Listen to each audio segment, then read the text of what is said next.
बिहार विधानसभा चुनाव के पहले चरण के लिए प्रचार का शोर थम गया है और अब सिर्फ डोर टू डोर ही कैंपेन चल रहा। पोलिंग पार्टियों को रवाना भी किया जाएगा। कल यानी 6 नवंबर को 121 सीटों पर मतदान होने हैं। पहले चरण में 16 मंत्रियों के अलावा महागठबंधन के सीएम उम्मीदवार तेजस्वी यादव की चुनावी किस्मत का भी फैसला होगा।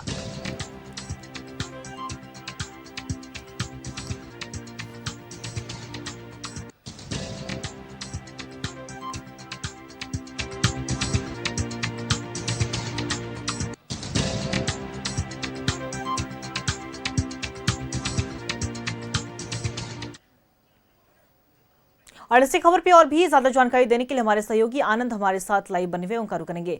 आनंद, देखिए आखिर वो दिन आने वाला है जिसका सभी को इंतजार था और कल ही पहले फेज का चुनाव होने जा रहा है और 121 विधानसभा सीटों पर होगा और ऐसे कई बड़े चेहरे हैं जिनकी किस्मत ईवीएम में कैद होगी। अग्नि परीक्षा भी है, क्या कुछ पूरी जानकारी? अंकिता, आपने बिल्कुल सही कहा। अगर बिहार विधानसभा चुनाव 2025 की बात की जाए तो पहले फेज का जो चुनाव है वो कल होना है, जिसमें 18 जिलों की 121 सीटों पर मतदान होगा। कई बड़े नेताओं की किस्मत दांव पे है, चाहे तेजस्वी यादव कहें जो मुख्यमंत्री चेहरा है महागठबंधन के, नितिन नवीन से लेकर कई ऐसे नेता हैं जो सरकार में मंत्री हैं बिहार सरकार में, उनकी किस्मत भी कल तय की जाएगी। तो उससे पहले प्रशासन इस वक्त तमाम वो कोशिशें कर रहा है, क्योंकि कल सुबह से ही मतदान शुरू होगा। तो आज जो पोलिंग स्टेशन है उनकी आखिरी दौरा किया जाएगा और कोशिश ये की जाएगी किसी प्रकार की कोई चूक ना हो, क्योंकि चुनाव आयोग की हर संभव कोशिश है कि जो विकलांग है उनको लेकर विशेष इंतजाम हो, जो पोलिंग स्टेशन में वोट डालने आ रहे हैं उसको लेकर इंतजाम हो, और सबसे बड़ी चीज़ कि जो चुनाव हो वो शांतिपूर्ण तरीके से हो। तो डिप्लॉयमेंट पैरामिलिट्री की कहाँ पर होगी, उसके साथ साथ एजेंट को कहाँ बैठने को दिया जाएगा और तमाम जो बाकी प्रक्रियाएं होती है उसको देखते हुए चुनाव आयोग पहले फेज को लेकर तैयारियां पूरी आखिरी अपनी अंतिम दौर में कर रहा है। और दूसरे चरण की अगर बात किया, दूसरा चरण भी बहुत इंपॉर्टेंट है बिहार को लेकर, क्योंकि जो पार्टीज हैं वो अब दूसरे चरण की तैयारियां कर चुकी हैं। अगर बीजेपी की बात की जाए तो कई बड़े नेताओं को, एनडीए की बात की जाए तो कई बड़े एनडीए के नेता भी आज सड़क पर होंगे और अपनी पार्टी की यानी सेकंड फेज के लिए चुनाव प्रचार करेंगे। अगर बीजेपी राष्ट्रीय अध्यक्ष की बात की जाए वो जेपी नड्डा मौजूद होंगे, सम्राट चौधरी होंगे, पवन सिंह होंगे, मनोज तिवारी होंगे, दिल्ली की मुख्यमंत्री रेखा गुप्ता होंगी, राजनाथ सिंह होंगे, उनके साथ कई बड़े नेता सीधे तौर पर चुनाव में प्रचार प्रसार करेंगे, अपनी पार्टी यानी एनडीए के लिए वोट मांगेंगे। तो सामने अगर आप बात की जाए तो तेजस्वी यादव की भी जनसभा है।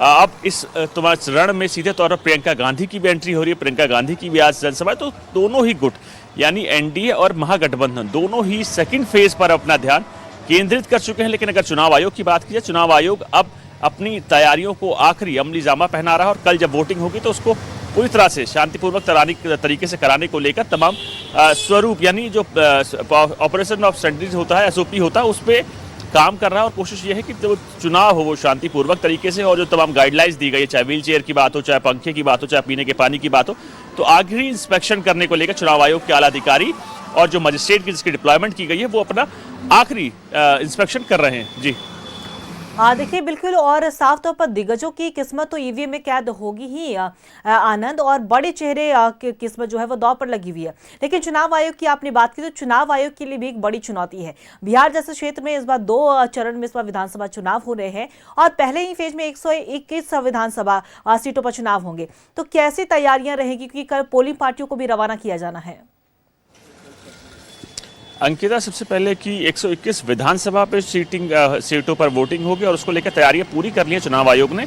मैंने आपको बताया कि इंस्पेक्शन अपने आखिरी दौर में है, क्योंकि हर पोलिंग स्टेशन पर कई मजिस्ट्रेट्स की नियुक्ति की गई है, पैरामिलिट्री फोर्सेस की नियुक्ति की है। और चुनाव आयोग का सबसे पहला और मेन जो फोकस है वो है शांतिपूर्वक तरीके से चुनाव कराना, क्योंकि भारत मदर ऑफ डेमोक्रेसी कहा जाता है और दुनिया भर के देश भारत में किसी भी चुनाव पर एक अपनी विशेष नज़र रखते हैं। और यही कारण है कि चुनाव आयोग हर बार हर संभव कोशिश होती है, उसका एम होता है कि जो चुनाव हो निष्पक्ष हो, फ्री एंड फेयर हो, सभी पार्टीज को चुनाव में प्रॉपर यानी समान तरीके से ज़मीन मिले, ग्राउंड मिले और हर पार्टीज अपने तरीके से अपना प्रचार कर सके, जिससे किसी प्रकार का कोई भी किसी भी प्रकार का कोई सवाल चुनाव आयोग पे ना उठे। और यही कारण है कि उसकी समीक्षा करने को लेकर तैयारियां भी अंतिम दौर में है। चुनाव आयोग का सबसे बड़ा एम, क्योंकि आपने याद होगा मोकामा में आरजेडी नेता की हत्या हो चुकी है, जिसके बाद सीधे तौर पर प्रदेश का सियासी माहौल पूरी तरह से गर्म है। लेकिन अब चुनाव आयोग वहां पर एक्स्ट्रा डिप्लॉयमेंट फोर्सेस की कर रहा है और ऐसे कई सेंसिटिव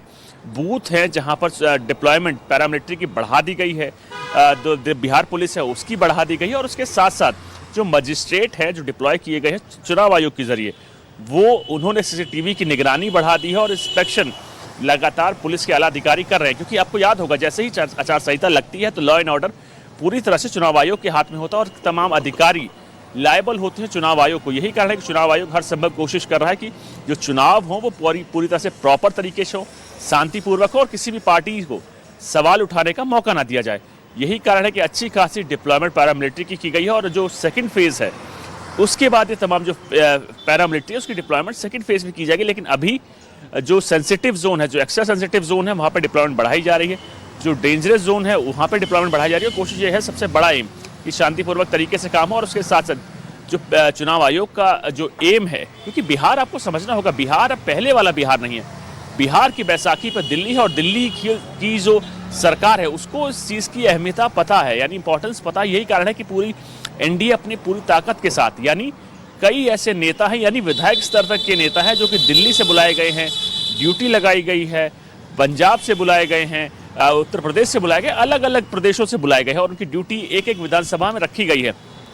कोशिश ये की गई है कि हर एक सीट पर एक प्रभारी हो जो अपनी तरीके से, यानी अपनी रणनीति के तहत ही आगे बढ़े और सीधे तौर पर एनडीए को जिताने में मदद करे। जो सर्वे आ रहा है, जो इंटरनल सर्वे होता है बीजेपी का, उसमें अभी तक बीजेपी को पॉजिटिव आ रही है। लेकिन आप तमाम चीज़ें देखें तो महागठबंधन भी हर संभव कोशिश कर रहा है और अपने बड़े नेताओं को लगातार चुनावी जनसभाओं में उतार रहा है। महागठबंधन की भी ये कोशिश है कि इस बार विधानसभा चुनाव जीता जाए, लेकिन 14 तारीख को और दिन होगा जब महागठबंधन हो चाहे एनडीए हो, अब जितनी भी उनकी तैयारी होनी थी पहले चरण के लिए वो हो चुकी है। अब जनता जनार्दन के हाथों में फैसला है आनंद, और वो जनता जनार्दन जिनके लिए चुनाव हो रहा है वो कल अपना फैसला सुनाने वाली है और ईवीएम में सभी प्रत्याशियों के फैसले कैद हो जाएंगे। नजर बना के रखिएगा, अपडेट लेते रहेंगे। फिलहाल आपका बहुत बहुत शुक्रिया तमाम जानकारी साझा करने के लिए।